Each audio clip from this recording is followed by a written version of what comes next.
Good morning. Welcome to the First Unitarian Universalist Congregation of Ann Arbor, Michigan.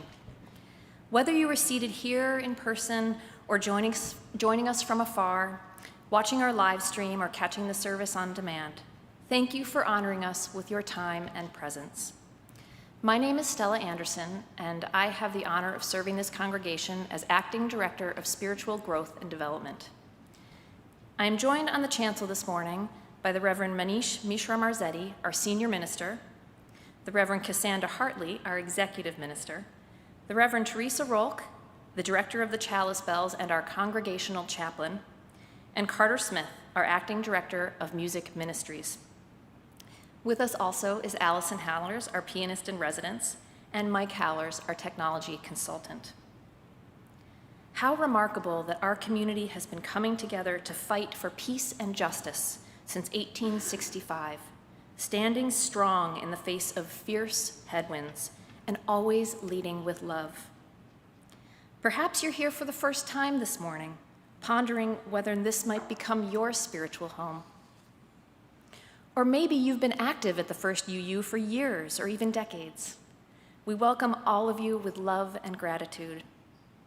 If you are new and you want to learn more about us, please join us after the service for a newcomer welcome in the Jackson Chapel, which is just out these double doors on the right-hand side past the social hall.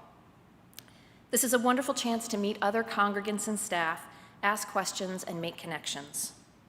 I also invite you to fill out our newcomer survey on our website so that we can get to know you better and connect you with other UUs in the community.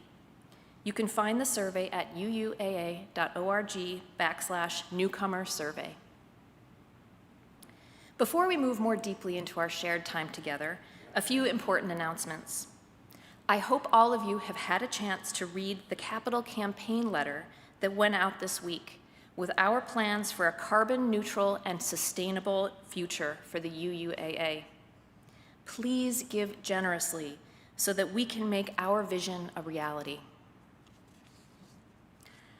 I'm delighted to announce the return of True Hope, the UUAA's LGBTQIA+ youth group. True Hope aims to grow community, to provide social space and support, educational and activist programs, and opportunities for youth to explore their identities and interests. This afternoon from 1 to 3, True Hope will host a game day event. There will be pizza in the courtyard outside of the social hall, followed by games in Foz Chapel.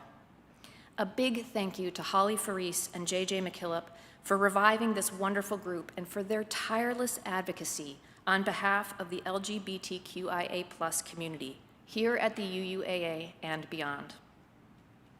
Speaking of youth, the Harper Room is looking absolutely beautiful.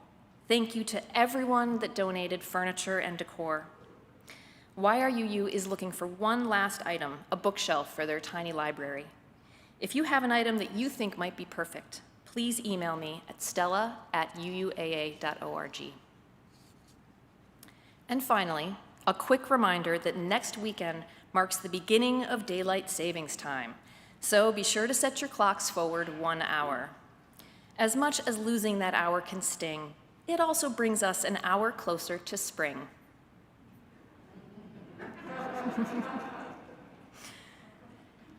This month, we turn our attention to the theme of renewing faith. Faith. That's a loaded term, isn't it? I'll be honest. As the child of a Jewish agnostic and a lapsed Catholic, whose worldview has always emphasized rationalism, the concept of faith scares me a little. My secular bubble taught me that faith meant unquestioned belief in a God, in a theological dogma, in a set of rules that were anathema to me. Embedded in the idea of faith is a sense of unknowing, of mystery, of belief in that which we cannot grasp. I was a child grappling with the death of my mother.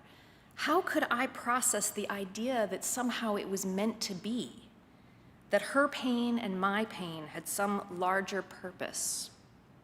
To quote a story for all ages from a few weeks ago, Love Z, does not compute. Perhaps I speak for many UUs when I say that I first came to this congregation seeking solidarity with others that shared my values. I yearned to be with people that feel as I do about the world, that are actively fighting to alleviate suffering and injustice, that aspire to bring about a better future. My personal faith journey was an afterthought. I just wanted to be around like-minded people actively organizing on behalf of causes that mattered to me. I remember the first time I walked into the sanctuary. I was nervous and a little skeptical. I thought all I wanted was an opportunity to connect with other liberals. Was a church really the right place for me? A lifelong agnostic, deeply suspicious of organized religion? And then we were invited to stand up and sing together. How can I describe the feeling that spread through me? It was like walking into warm sunshine. The tears came without warning and without fear. I felt this overwhelming sense of belonging and love and welcome. I didn't know a soul, but I was home. The work of this congregation brought me here. My faith in the power of love and connection brings me back week after week, year after year. Even as we face the fierce headwinds of racism, oppression, war, poverty, and injustice, we come back. Why? Faith in each other, in ourselves, in the goodness all around us. I invite you to breathe into that feeling of warm sunshine. Let it hold you with tenderness and care as we gather together for worship.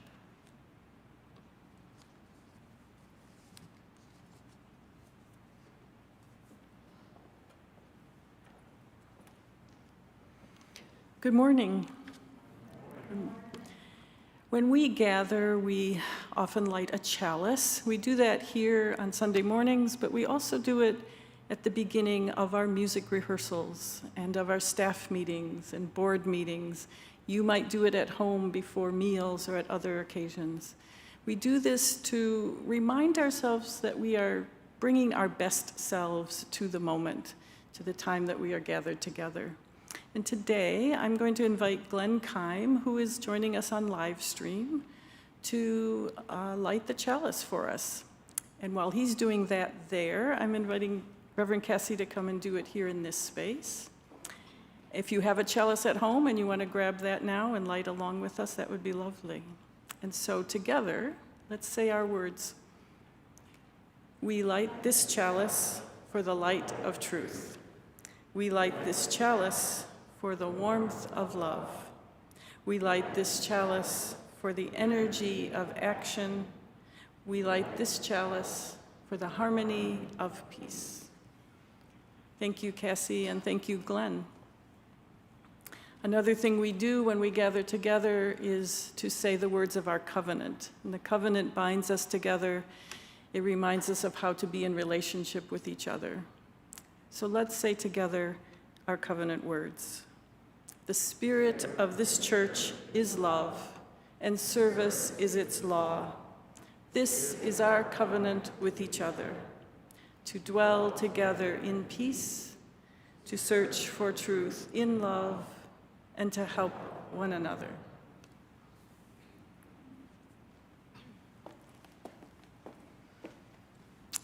As we continue our exploration of faith, I want to share a beautiful children's book that Stella actually introduced us to. It's called The Magical Yet, and it's written by Angela DiTerlizzi, and the art is by Lorena Alvarez.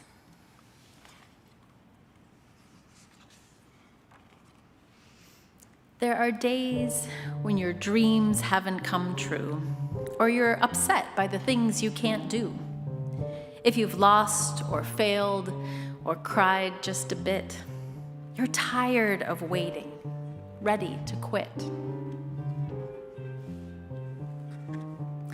Like that shiny new bike you couldn't ride, and it didn't matter how hard you tried. You couldn't pedal and you couldn't steer, and you couldn't get that bike into gear. Then, when you thought you were on the right track, you popped a wheelie and fell on your back. And now you won't ride. No way, not ever. No riding for you. You'll walk forever.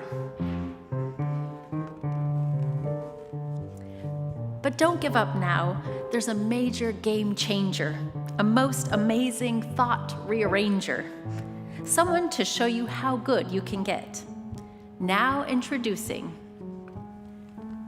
the magical Yet.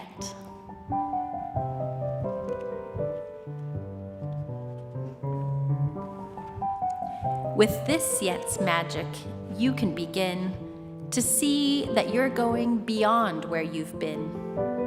There are so many things that you've learned to do when you didn't know that the Yet was with you. Like when you babbled before you could talk, or how you crawled before you could walk. Yet's a dreamer, a schemer, a hoper, a trier, a maker, a doer, a gotta fly higher. This Yet finds a way even when you don't, and Yet knows you will when you think you won't. Like that shiny new bike that you couldn't ride, hop right back on with Yet by your side. Yet doesn't mind warm-ups, fixes and flops, do-over, redos, stumbles and stops. Yet knows there's mistakes, some big and some small. With Yet, you're sure to get over them all. Play the kazoo or play the bassoon, jam with the Yet and you'll soon be in tune. Try skateboarding tricks like the ollie heel flip. This Yet can get you to the championship. Tongue twisters twisted your tongue in a knot. Yet says keep trying and practice a lot. Be patient, Yet can't do it all overnight. Some things take days, months, or years to get right. But if you keep leaping, dreaming, wishing, waiting, learning, trying, missing, with a Yet as your guide along the way, you'll do all the things you can't do today. Now you're bolder, braver, starting to see, with Yet you can get where you want to be. You finally did it. Yet knew you could. You're not just writing, you're getting quite good. But don't stop now. You've got so much to do. The good news is this Yet grows with you. So no matter how big or old or you may get, you'll never outgrow, you'll never forget. You can always believe in the magic of Yet. The end. I love that this book celebrates all that is possible when we don't give up, when we work hard, when we keep believing, and when we reach out to others. One of the ways that our community celebrates possibilities and helps to bring them alive is through our Sharing the Collection program.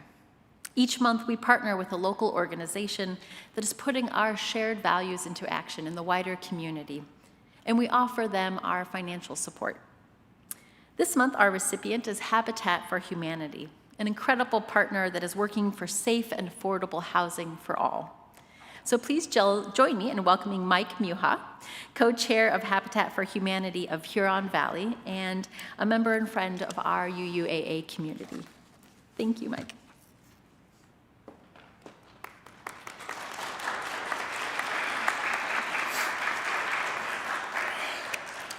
Thank you, and good morning. As Reverend Cassie said, I'm co-chair of Habitat, which is part of the Good News House Group. And the Good News House Group is a group of 13 area congregations that have been together since 1997, working on Habitat houses. We're in our 25th year now. And UUAA, year after year, has been one of the major donators of both money and volunteer hours, so thank you for that. Actually, I want to thank you for people that have worked on houses in the past. Thanks people that have volunteered to help feed us during the lunch period, which I always look forward to, especially Tricia Smith's cookies. And I should mention this year, I don't know if we're going to do that again or have to bring our own lunches, but we'll find out later. And thank you to those who have donated to help pay for materials to build the houses. And in advance, thank you for people that haven't volunteered yet. One reason I support Habitat is it's not a conventional charity where it gives away houses. Their motto is a hand up, not a handout. People that want to buy a Habitat house have to be vetted first. They have to make between 30 and 80% of the area median income. They purchase their house from Habitat and pay a mortgage, which they probably couldn't get anywhere else. Have to invest at least 200 sweat equity hours on their own house or somebody else's house. Take classes in financial literacy, financial coaching, homeowner maintenance classes, and make a $1,000 down payment. So it's a real commitment. And in the last, or what do I want to say, people that have Habitat houses have been in them, like 99% of them have been in them for 10 years or more. So it's not a short-term commitment, it's long-term. And the houses themselves are very good quality. They're highly insulated. The heating and cooling systems are energy efficient, as are all the appliances. In addition to the home ownership program, there's another Habitat program that people don't know about very often. It's called the Home Improvement Program. It provides critical home repairs, exterior projects, appliance replacement, and other home improvements for low-income families, individuals, seniors, and veterans in Washtenaw County area. The goal is to provide these improvements to reduce energy consumption and energy costs and to reduce the impact on the environment. Habitat strives to provide financial and personal stress relief for homeowners who are struggling with high energy usage and high repair costs. And speaking of repair costs, it's no secret that the price of building materials has risen since the pandemic started. In the last 2 years, the cost of a Habitat house has increased by $20,000 because of the cost of materials. Habitat does receive in-kind gifts, but they still have to purchase most of the materials used for the renovation and have to hire tradespeople to do things like plumbing, heating, air conditioning, electricity. Also, property values are rising, which is good for a lot of us. But what that means is it's costing Habitat more to buy a house to be able to renovate it. And one thing about that is that even before the pandemic, in several neighborhoods in this area, Habitat has bought houses and renovated them, and that has increased the property value of the neighborhood so much that Habitat can't afford houses there anymore. So these houses are good not only for the people that live in them, but for the community. So your financial report is greatly appreciated. We appreciate that. And if you haven't volunteered yet, Anyone above the age of 16 can volunteer. No construction experience is necessary. There's a lot of training involved. All skill levels are welcomed. You might even learn something. I know I have. As far as the build season this year, we're not sure what it's going to be yet. We'll find out next month. We hope to have a table in the social hall, depending on the COVID situation, during the build season from May through August that you can sign up. Or you can sign up at our website, which is UUAA.org/H4H. That's H, the number 4H. So thank you again for your support in the past, and we hope to see you again this year. Thank you.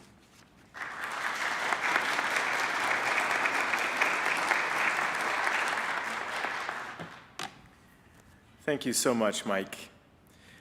It's great to hear about the essential work that Habitat for Humanity of Huron Valley is doing in our community. This morning, we have an opportunity to support that work and strengthen our community's connection with Habitat for Humanity. If you are able to give financially, you can text UUAA to 73256 and select Share the Collection. You can also visit UUAA.org/giving or place gifts of cash or checks in the baskets as you leave. However you are able to give, thank you for your generosity and commitment to helping those in need in our community.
And now I invite you to join with me and rise in body or spirit to say the words of our dedication.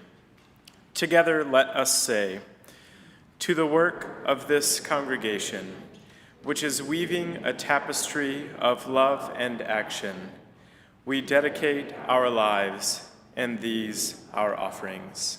Thank you.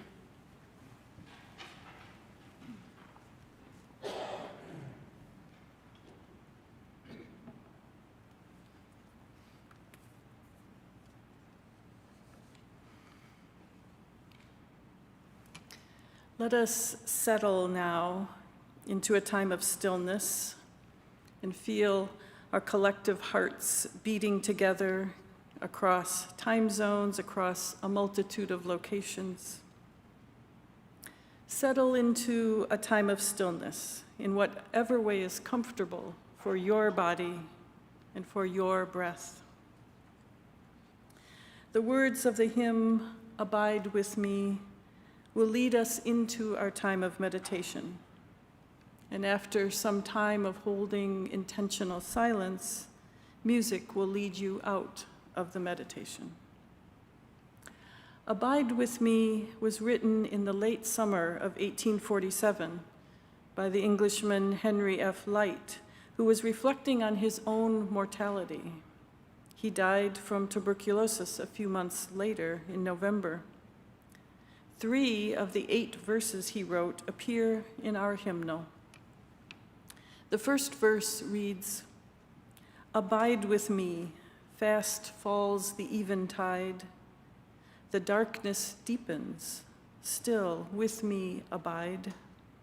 When other helpers fail and comforts flee, help of the helpless, oh, abide with me. Henry Light was calling out to a divine, higher power. At times of personal struggle, we may do the same.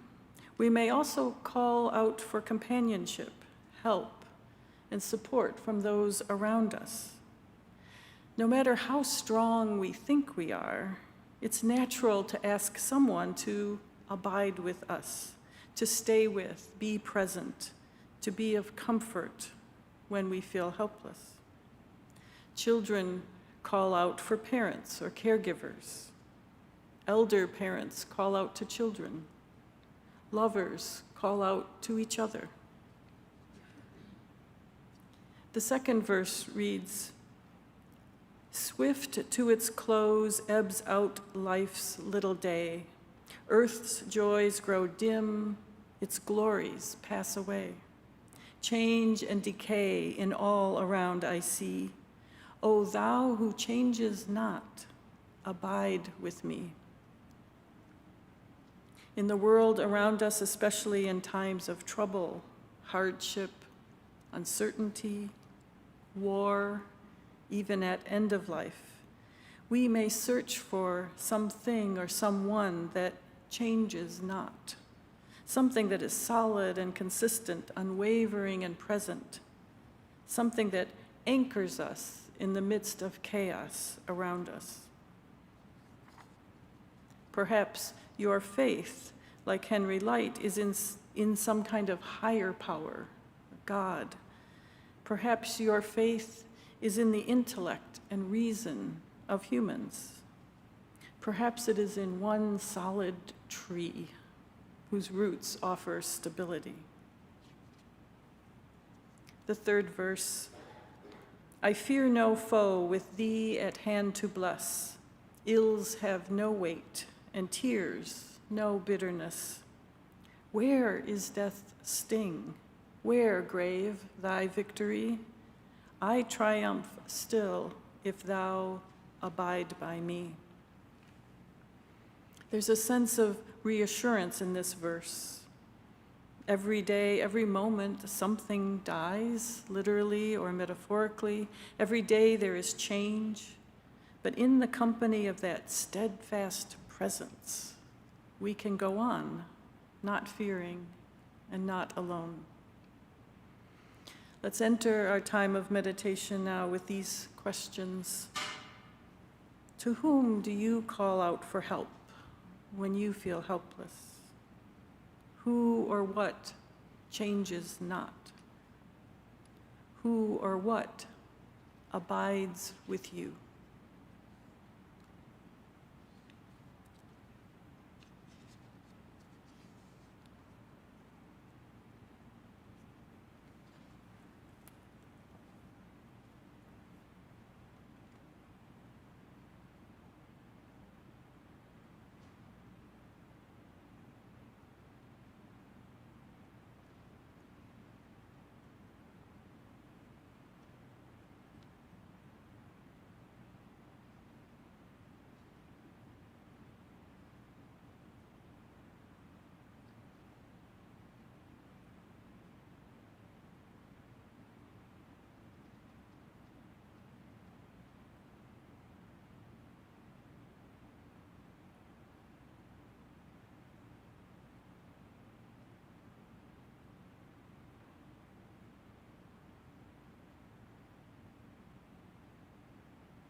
Who or what abides with us?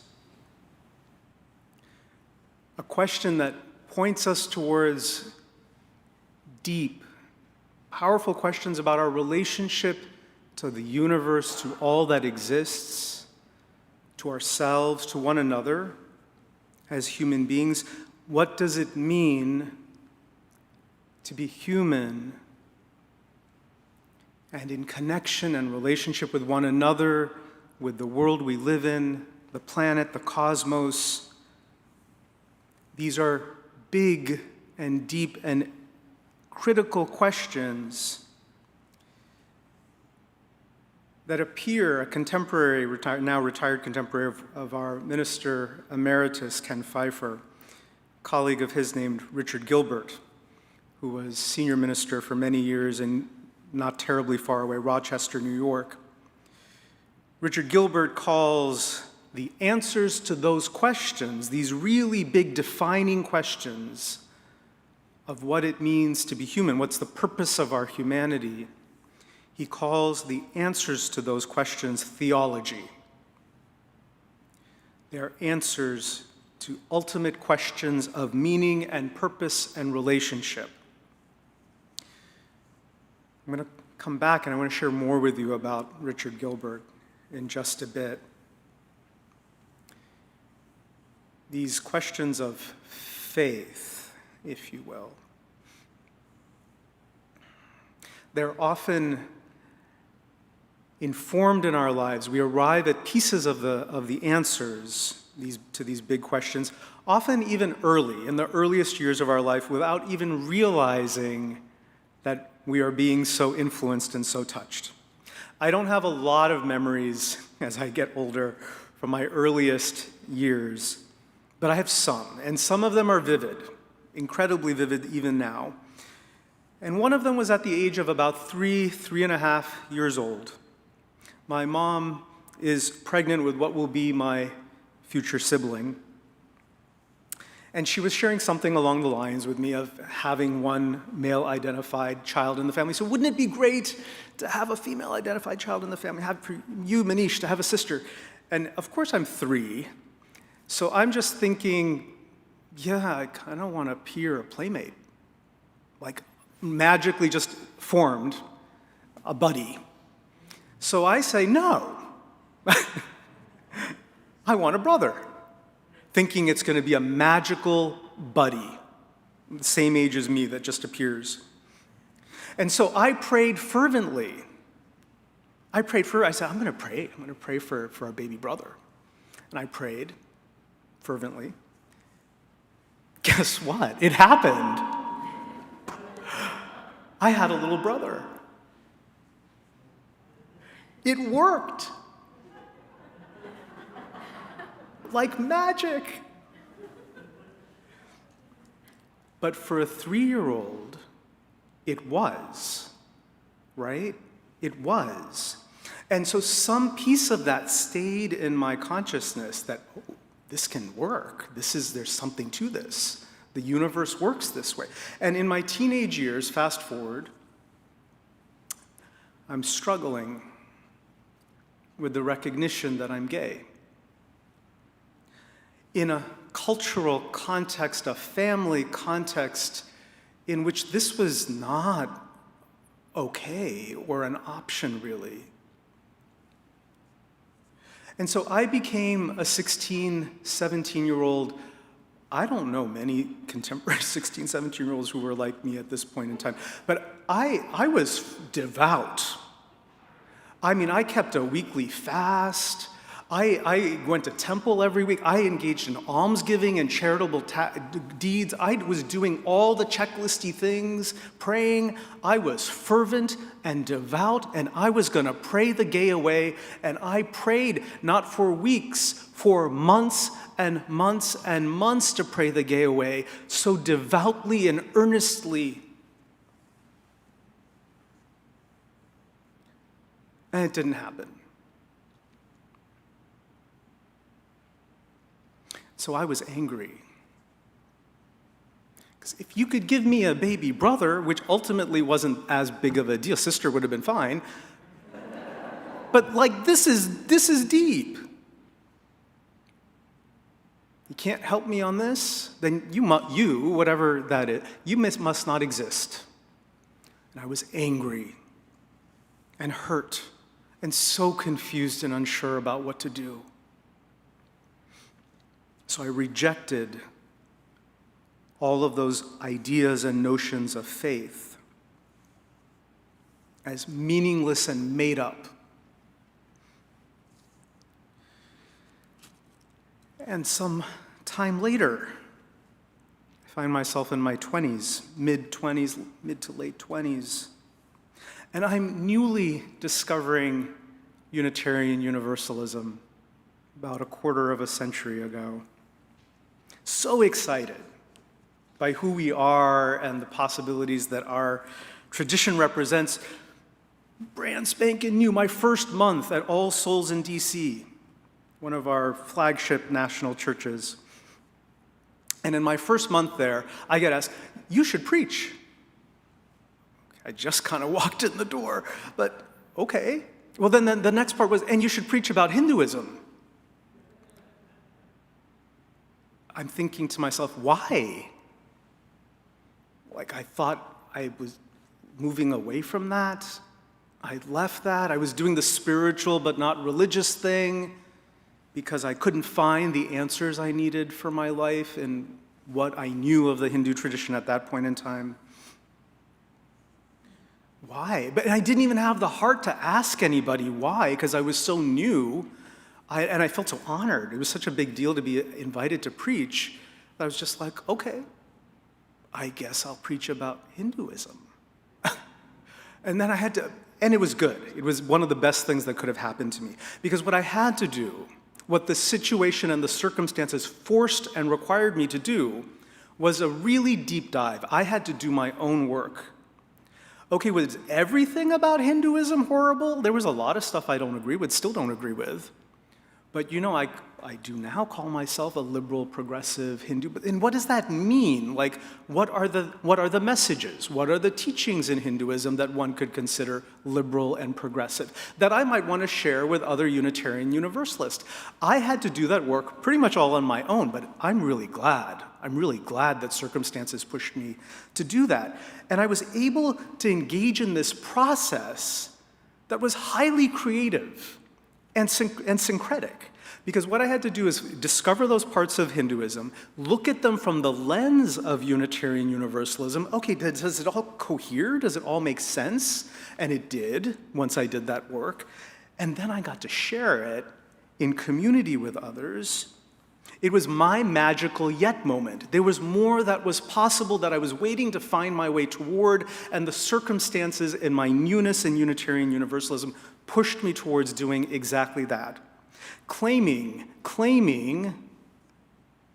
the faith that was mine to claim. Arriving, in fact, at a new relationship to even the word faith, one actually more in alignment with the Latin origins of the word fides, which means trust or reliance on. What do you trust? What do you rely on? There's a lot of things unseen, unprovable, that we all rely on all the time. The compassion of others, love and caring, friendship. Many, many things that are unseen, that we rely on, that we trust, that we put our faith in, that we place our faith in. This is some of the basis of what has been a long-standing program, class type of opportunity. Those of you that are long-timers, this will be familiar to you. Within Unitarian Universalism, we had a program called Building Your Own Theology. It was structured back in the day. It's been around a long time, since 1978. Back in the day, it was at a time when people would actually sign up for these 8 to 12 week, once a week sessions, which is basically like a semester-long class. Nobody's doing this anymore, by the way. But we used to. And in that used to format, this is part of what we would do. And it's not any kind of hidden secret sauce to it. It's actually really simple. What are your origins? Your religious, spiritual origins? What was the journey you were on? Was it all awful? Some of it might have been, okay, fine, leave those things behind. What had meaning? What can still have meaning? And how do we integrate that into the who we are now and how we understand our lives and humanity now? I want to share, so Richard Gilbert, who I mentioned, was the pioneer in our denomination of developing this building your own theology curriculum. And I want to share with you some of his work. I was rereading his writings this week. He's just lovely how he expresses some things. So Richard Gilbert says, if you've ever wondered why bad things happen to good people, whether or not creation is a cosmic fluke, or how Unitarian Universalists can behave virtually without notions of a heaven or hell, then you're talking precisely about theology.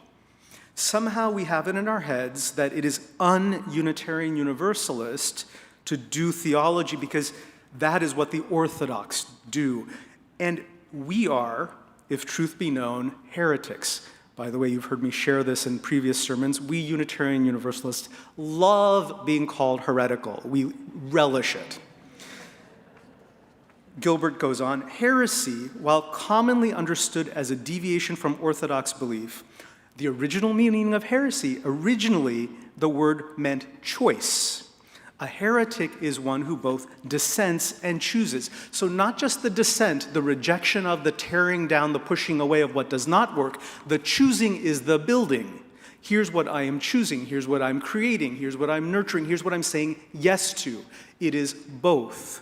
A heretic is both a dissent, someone who dissents, and also somebody who chooses. Gilbert continues, Unitarian Universalists are decidedly happy heretics. We choose to do theology, and we do it in a liberal religious mode. And he goes on to say that our mode of doing theology is different from how others understand it conventionally. Now, here's some of the beauty about all of this, right? So you go on this highly individualized journey, and Gilbert describes it in a lot of detail. He gives it kind of these nesting circles, right? So on the closest inner level of these nesting circles, you've got the personal credo. So our religion, our denomination, highly individualistic. Go figure it out. Some of you might have grown up Catholic, or with nothing, or Jewish, or like me, Hindu, or Buddhist, or something else. Go figure out what pieces, if any, of that works for you. Figure out what else works for you. Engage in that highly individualized journey. Figure it out. Come to some way of expressing it. That's a personal credo. That's the innermost circle. Outside of that, you've then got the principles, the next ring of the circle. How does it relate to these ethical commitments that we call the Unitarian Universalist principles? How am I living into them? How does my personal credo brought alive in the context of these principles? Go out one more circle. You've got the Unitarian Universalist sources, which are literally infinite. In that list of sources, we've got things like mysticism, theism, liberal Christianity, Buddhism, liberal Hinduism, agnosticism, secularism, humanism, art, literature, poetry, science. The list could go on for a while. All of those are potentially sources. That's the next ring. Then even outside of that, you've got a bigger ring, which is overarching human values, such as compassion, caring for others, a sense of interdependence with one another, with the planet, with all that exists. Love, a commitment to love, right? These nesting circles describe how we Unitarian Universalists do theology. And where we arrive at the end of that process is this honoring of one another in that. You arrive at what makes sense for you within these frameworks and commitments, some of which are shared, but they're not all shared. So guess what? You don't have to agree with me. about what my personal credo is or how I relate to the purpose of being human or my sense of how I feel connected to all of existence, you don't have to have the same sets of answers to that. Think of the power of what I just said, because we take this for granted. We routinely take this for granted. The vast majority of religious traditions on planet Earth fully expect that you will be in full agreement with the religious leader who's the head of your community. I just told you, not only do you not have to be, I don't expect you to be, and Unitarian Universalism doesn't expect you to be. This is wildly miraculous.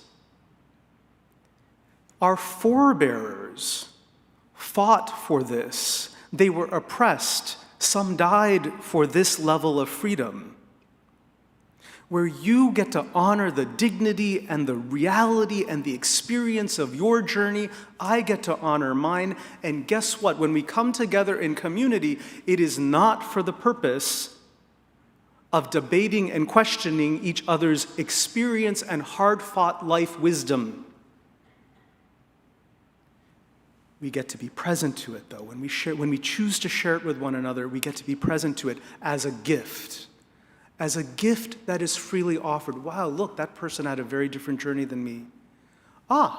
They came to some different conclusions or interpretations than I might. Interesting. But I don't debate them. I don't tell them they're wrong, that their experience is wrong, their hard-fought life wisdom is wrong. We don't do that. This freedom, this kind of freedom, does not exist in most religious spiritual options. We should not take it for granted. It matters profoundly. And in that mattering, Gilbert affirms his language. He says, we're all theologians. Each and every one of us, we're a theologian.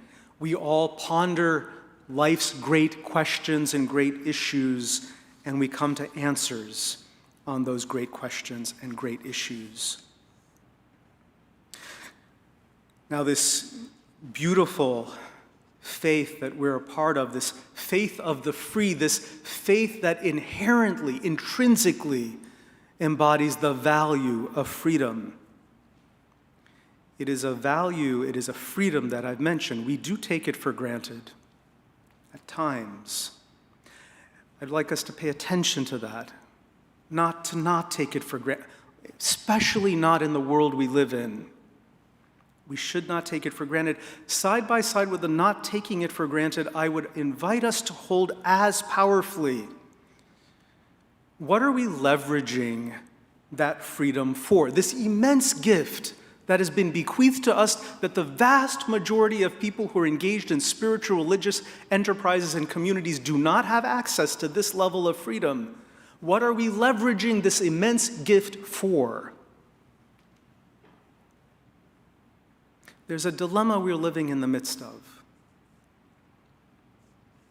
We're at a place in our culture, in our society, it pains me that it is this way, but nonetheless it is this way, where when we encounter difference that we disagree with, little bit to a lot, we're engaging more and more with complete cutoffs. I don't know how to relate to your values, or so I'm out of here, I'm done.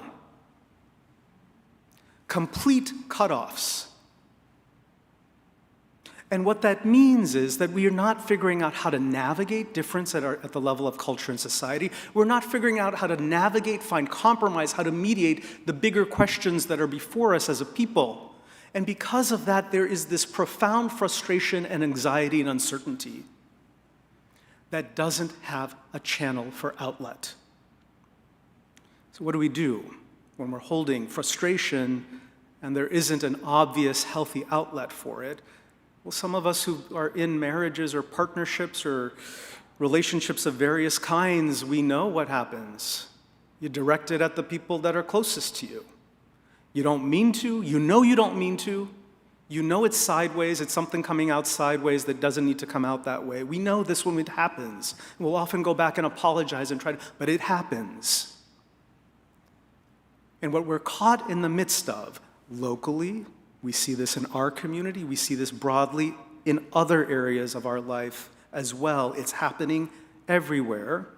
The bickering and infighting amongst people who mostly agree with one another, who agree with 80% of things, maybe even 90% or more, all that frustration and angst and uncertainty being directed towards one another over the most minor things. What are we leveraging our freedom for? And this occurring at a time when we know we're not under any mistake or illusion about this, what the larger real threats of our time are. Russia and Ukraine bring this alive pointedly. The risks of autocracy, the risk of self-aggrandizement at whatever cost, greed and power intersecting in ways that, unchecked, produce conflict and war, human misery and suffering. Oh, and we're not talking about something thousands of miles away. We know this. January 6th was not that long ago, a year, 14 months ago. Our own self-stylized would-be autocrat who was waiting for a pretext to try and declare some kind of emergency power, some kind of emergency rule to legitimize what that autocrat wanted to do, who is now actively waiting to run for the presidency again. Oh, we are not out of the woods. And we know we're not. So why the heck are we arguing with one another over relatively minor things? This is an existential threat. Will democracy survive? What type of country and nation are we going to live in? Look to the east. That's what it will look like. A bully with a trigger on nuclear weapons.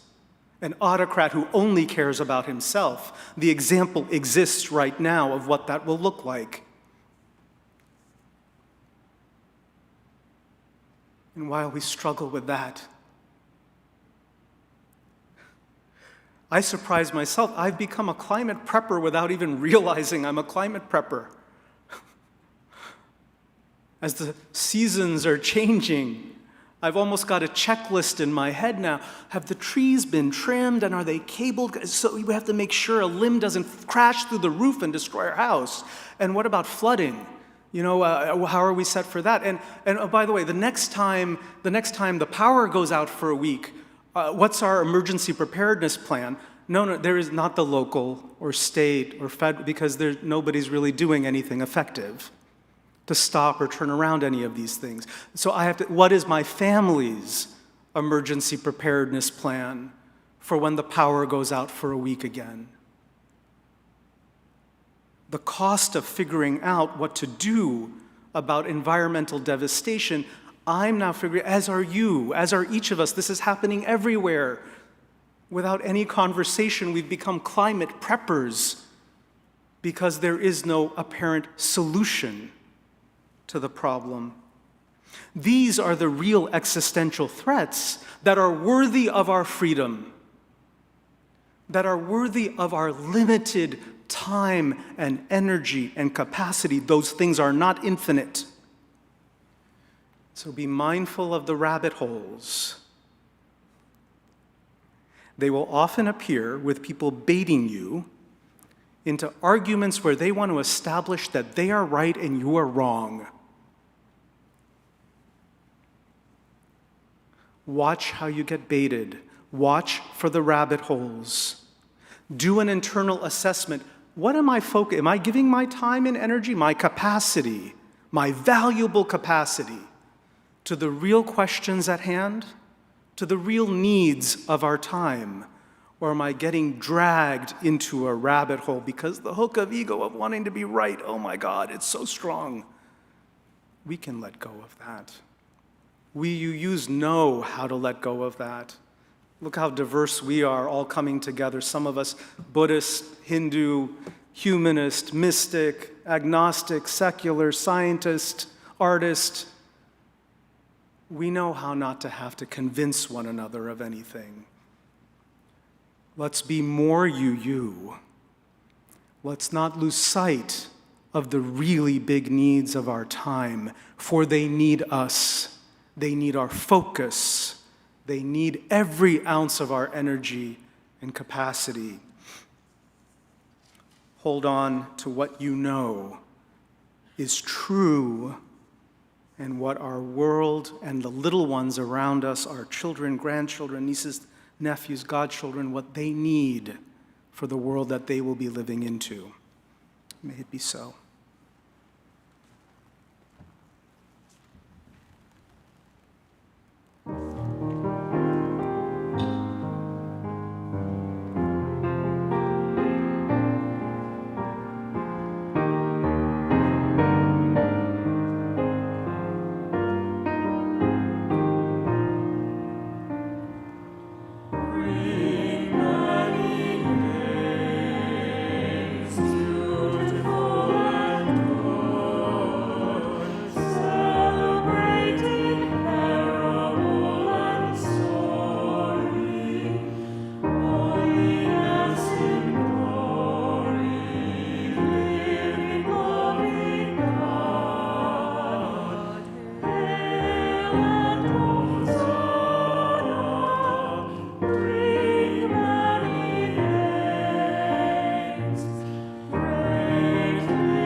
Dear ones, would you rise as you're comfortably able? Take a moment to look around, wave at some of the folks that are near you. We'll wave to you all at home, on the cameras there, screens there.